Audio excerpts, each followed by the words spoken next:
बिस्मिल्लाहिर्रहमानिर्रहीम। मुअज़्ज़ज़ ख़वातीन व हज़रात, आप मेरा यूट्यूब चैनल देख रहे हैं। मैं हूँ सैयद कासिम अली गिलानी। ख़वातीन व हज़रात, पिछले दिनों सरज़मीन पाकिस्तान पर और कलर सैयदा में सैयद इकरारुल हसन और पीर हक खतीब के बारे में जो कुछ चलता रहा, उस पर आज के प्रोग्राम में रोशनी डालेंगे।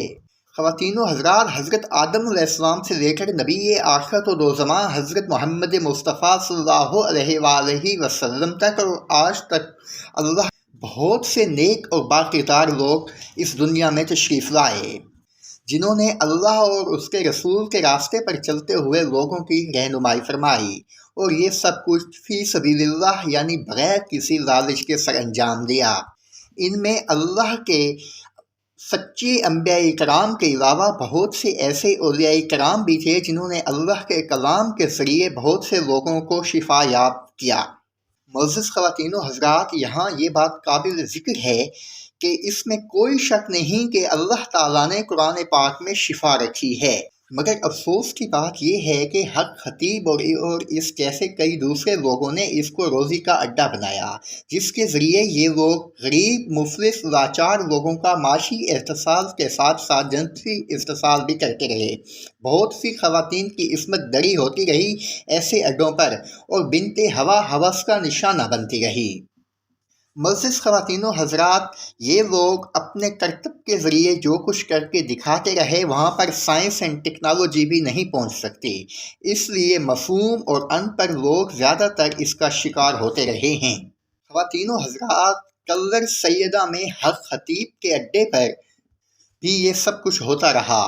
वो लोग अपने अकीदतमंदों को मरीज़ बनाकर पेश करते रहे, इनके मुंह से जंजीरें, कील, सुइयां बरामद करते रहे। फाजिल ज़दा लोगों को उसी वक्त उठाकर खड़ा कर दिया जाता था। ये सारे काम ऐसे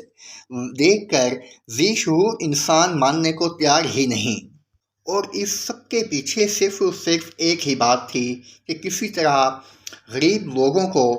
लूटा जाए और इनसे पैसे बटोरे जाएं। इसके ज़रिए ये इन लोगों की आमदनियों में करोड़ों रुपए का इजाफा होता रहा, जबकि गरीब लोग हमेशा पस्ती की तरफ जाते रहे।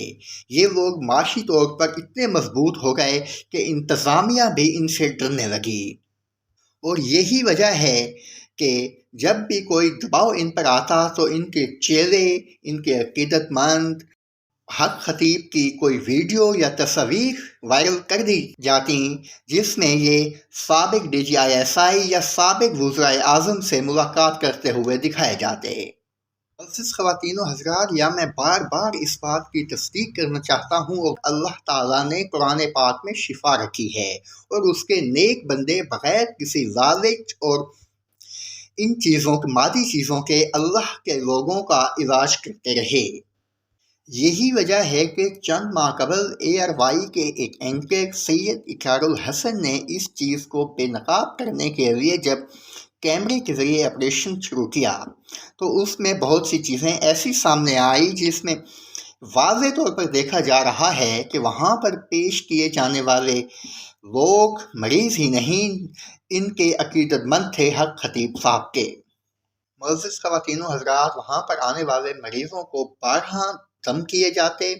और जब उनसे शिफा न मिलती तो उन्हें 4 या 6 दम का और कहा जाता, और हर दम के लिए उनसे अलग-अलग पैसे बटोरे जाते। मुअज़्ज़ज़ ख़वातीन व हज़रात, 12 दम के बाद जब 6 दम करने का कहा जाता तो अक्सर लोग फिर वापस ही ना आते, जिसके ज़रिए लोगों को ये पता ना चलता कि वो लोग शिफायाब हुए हैं या नहीं। दूसरी तरफ कैमरों के ज़रिए और मीडिया में ये तशहीर की जाती कि हक खतीब साहब मुंह से जंजीरें, कील और सुइयां बरामद करते हैं, फारिग ज़दा लोगों को मौके पर खड़ा कर देते हैं, और कई मरीज़ ऐसे भी हुए जो व्हील चेयर पर आए, स्ट्रेचर पर आए, और उन्हें हक खतीब साहब ने अपनी करामत के ज़रिए तौबा नौज़ुबिल्लाह खड़ा कर दिया। बकौल सैयद इकरारुल हसन वो कहते हैं कि जब मैंने हक खतीब साहब के अड्डे पर छापा मारा, उनसे मुलाकात हुई, तो वो कुरान की कोई आयत ही ना सुना सके, और ना मेरे सामने किसी मरीज़ को खड़ा करके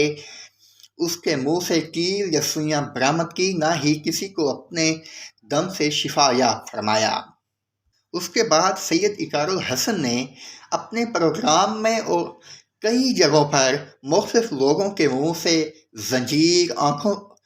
زنجیر، کیلیں یا آنکھ وغیرہ سے زنجیریں بھی برآمد کیں۔ وہ کہتے ہیں کہ یہ ایک کرتب ہوتا ہے جو کہ لوگوں کو سکھایا جاتا ہے اور اس کے ذریعے پھر یہ چیزیں برآمد کر کے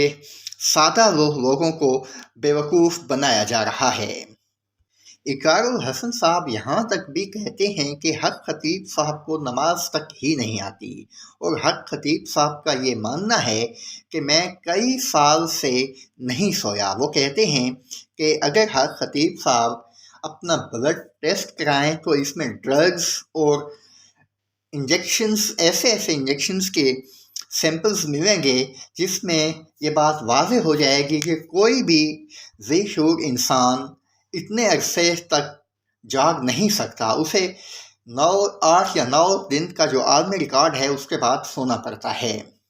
معزز خواتین و حضرات، میں اپنی بات کو پھر دہرانا چاہتا ہوں کہ بے شک اللہ تعالیٰ نے قرآن پاک میں شفا رکھی ہے، اور اللہ تعالیٰ کے نیک بندے اپنے عمل اور اپنے کام کے ذریعے اللہ تعالیٰ کی توفیق سے وہ کام سر انجام دیتے ہیں اور انہیں شفا ملتی ہے۔ اس سب کچھ ہونے کے بعد سید اقرار الحسن نے حق خطیب صاحب کا اڈا مستقل طور پر بند کرانے کے لیے مارچ کا اعلان کر دیا۔ معزز خواتین و حضرات، پاکستان ایک اسلامی فلاحی ریاست ہے، پاکستان کا آئین ہے، قانون موجود ہے۔ یہ الگ بات کہ اس مملکت خداداد پاکستان میں آئین و قانون پر عمل درآمد کبھی نہیں ہوا، لیکن علماء کرام یہ کہتے ہیں کہ کسی بھی فرد واحد کو یہ اجازت کبھی نہیں ملی کہ وہ لاؤ لشکر لے کر کسی پر چڑھائی کرتے۔ اگر ایسی اجازت دی گئی تو ملک کے اندر فتنہ و فساد کھڑے ہو جائیں گے، قتل و غارت شروع ہو جائے گی، لوگ 200-300 لوگ لے کر اپنے مخالف پر چڑھائی کر دیں گے، جس سے حکومت کی ریٹ کو چیلنج کیا جا سکے گا۔ جہاں حکومتی لوگ یا علماء کرام اس بات پر زور دے رہے ہیں کہ کسی فرد واحد کو یلغار کرنے کا حق حاصل نہیں، وہاں صاحب اقتدار اور انتظامیہ سے یہی گزارش کی جانی چاہیے کہ وہ پھر ایسے لوگوں کا کلا کما کرے تاکہ حکومت کی مدیت میں ان لوگوں کے خلاف کارروائی ہو سکے اور یہ سادہ لوگوں کو لوٹنے سے باز آئیں۔ معزز خواتین و حضرات، ایسے لوگ تاجدار ختم نبوت یا ختم نبوت کانفرنس کا سہارا بھی لیتے ہیں۔ جب آخری وقت میں اقرار الحسن صاحب نے حق خطیب کے بارے میں مارچ کرنا چاہا تو اس سے پہلے حق خطیب صاحب نے ختم نبوت کانفرنس کلر سیدہ میں شروع کر دی۔ لوگ، سادہ انسان یا ہر ذی شعور پڑھا لکھا انسان تاجدار ختم نبوت پر اپنی